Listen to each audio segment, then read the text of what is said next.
What's happening, Panda Nation? Peter Von Panda here. Hey, I've got a watch here on loan, and I'm not actually sure who's lent it to me, but I know it's either Scott at Watches Galore, check out his YouTube channel, or Aaron Dunlop, of the OFD channel, check them out, or it's Time to Go Watches up in Canada, so maybe Chris Marshall. Anyway, check out all their YouTube channels.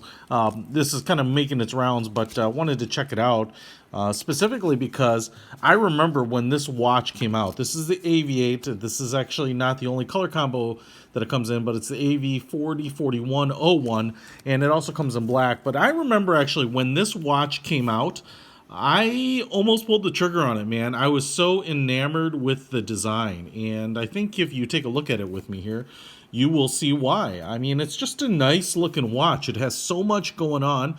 It's not a huge watch, 42 millimeters in diameter. It's the AV-8's Hawker Hurricane model, and you know, AV-8, obviously, aviation, are always kind of inspired by aviation and airplanes and things like that. And this one is no different in the fact that it has a spinning roundel on the top, and that is part of the chronograph feature. But if you just take a look at the watch itself, man, look at all of the detail. Look at all the levels that are reflected in the watch. I mean, it's kind of crazy. I'm not sure how many pieces go into it, but you can see at the very back there, you know, you have kind of this textured back layer, which looks like, you know, columns.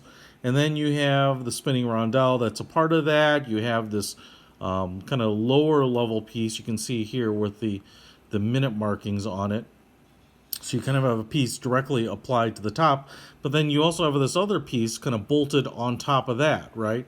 So you have this outer chapter ring, kind of all the subdials at the highest level, the roundel a little lower. You have applied markers for the hours on two levels, kind of on this top level, and then the 2 o'clock here is on a lower level.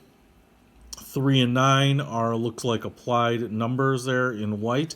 It has kind of this ivory color dial, and it looks great. I'll be honest, I just loved the look of it. Like I said, I almost pulled the trigger on it. We'll talk about the price here in just a little bit.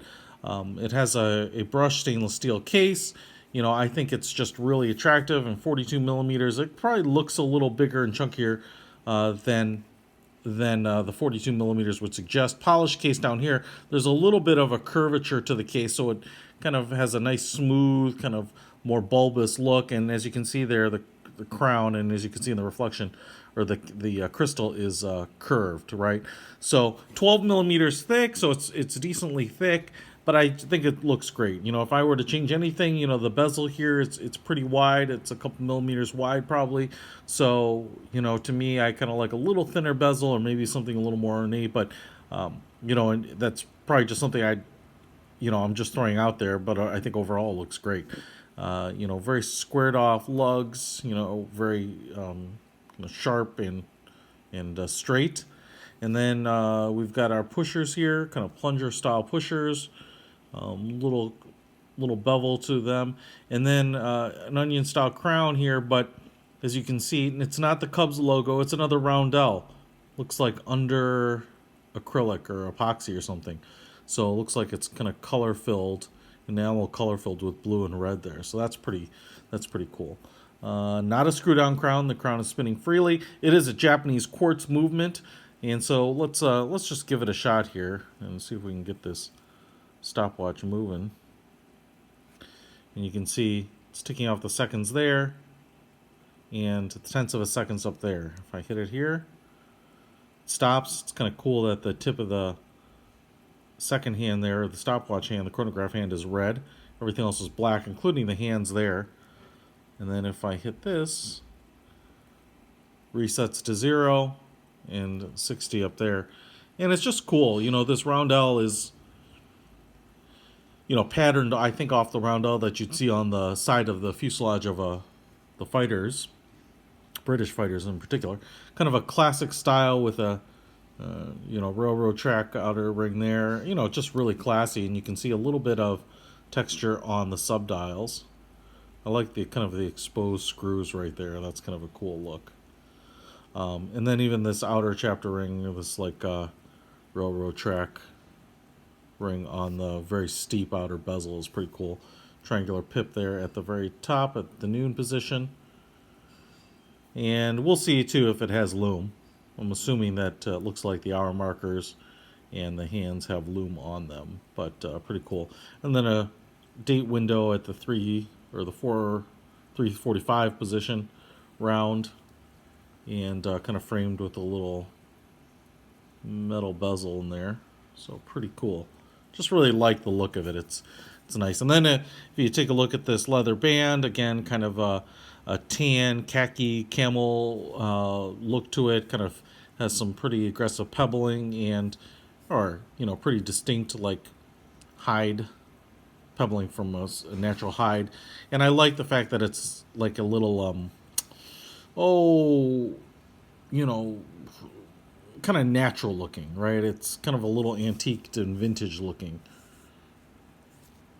And then on the other side here it says AV-8 genuine leather, and there's your Hawker Hurricane even emblazoned there. Kind of gives it a nice vintage look. Pretty solid buckle here in brushed stainless. Let's just throw it on the wrist here and see how it looks on me. You throw any watch on me, looks good.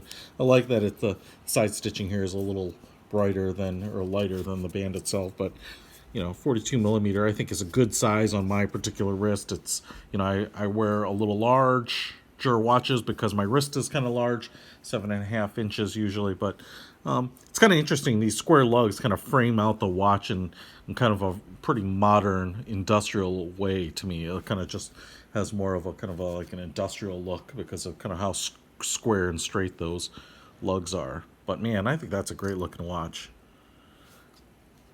And it feels great on my wrist, and as you can see, even though I've got a pretty big wrist, those lugs work just fine and really comfortable. Man, good looking though, huh? Just so much detail on that dial. For people who don't know watches, they kind of judge watches on, how much craftsmanship is kind of exuded by the dial, right? That's kind of what they base it on. And this watch, you'd look at it and be like, man, that's a cool looking watch. That must be expensive, because it just looks like there's a lot going on there. And the reality is it's not that expensive. I mean, it's not given away, but think about 277, 280 American dollars. It's usually priced in euros, but if you go to AV-8's website, I think you'd be surprised that you get a lot of watch for the money. So I'm pretty impressed. I've always been impressed with AV-8 stuff. They've made really cool looking stuff. I just haven't really pulled the trigger on many pieces from them myself, but you got a screw down back here with a Hawker Hurricane on the back there. Water resistant 15 meters. Like I said, quartz movement. I think it's a Seiko. But looks great. I really dig it. I love the ivory dial and the classic look, and then all the detail. And again, pulling in all those aviation details is just really cool. It's obviously something I like, as you've seen a lot of aviation inspired watches on my channel. But thanks to all the other guys out there on YouTube who make this possible for me to check out some watches even when I don't own them. Part of the catch-22 of that is I want to own them after I check them out. Maybe you do too. I'll put a link to AV-8's website and some other AV-8 watches. Check them out. But stay tuned for a lot more stuff coming up. Peter from Panda out.